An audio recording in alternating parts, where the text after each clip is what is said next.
محترم ملګری ډاکټر صاحب نجیب الله زه عبدالاحد څنګه چې مخکې د پروازه مې وعده ورکړې وه. عبدالاحد مومند نخستین افغان و چهارمین مسلمان در تاریخ است که در سال 1988 میلادی به فضا سفر کرد و 9 روز را در ایستگاه فضایی میر متعلق به اتحاد جماهیر شوروی سپری کرد. مومند در هنگام سفر به ایستگاه فضایی میر قرآن کریم را با خود به فضا برد و در آنجا تلاوت کرد. پرواز ما باید در وقت بسیار کوتاه صورت می گرفت. برای شما معلوم است که مدت آمادگی و خود پرواز ما که در او حساب داشتم 6 ماه دوام کرد. معمولا برای کاناوردهای ممالک دیگر 18 ماه و 2 سال دوام میکنه.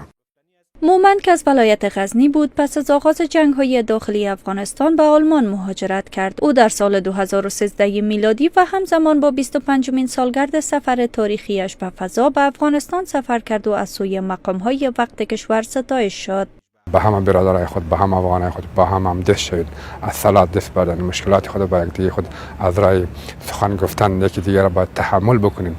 عبدالاحد مومند روز یکشنبه پس از یک دوره بیماری سرطان در 67 سالگی در آلمان درگذشت. خبر درگذشت او از سوی نزدیکانش تایید شده است. حامد کرزی رئیس جمهور پیشین افغانستان مراتب تسلیت و همدردی خود را به خانواده، دوستان و هموطنان عبدالاحد مومند نخستین فضانورد افغانستان ابراز کرده است.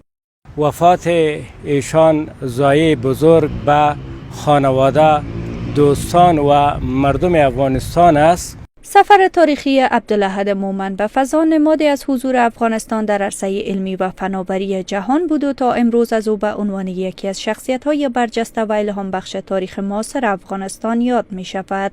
عبدالاحد مومند خدای وبخښي چې هغه کوم کار کړی و دا باید نور افغانان تعقیب کړي او د هغه تجربونه باید کار واخلي او چې افغانان فضا ته لاړ شي، دنیا نه غټ غټ هغه راوړي، امتیازات راوړي. افتخار کل افغانستان بود و اولین آدمی بود در افغانستان که به فضا رفته بود و خود قرآن برده بود. از بسیار معلومات خوب بر ما جمع کرده بود که آورده بود.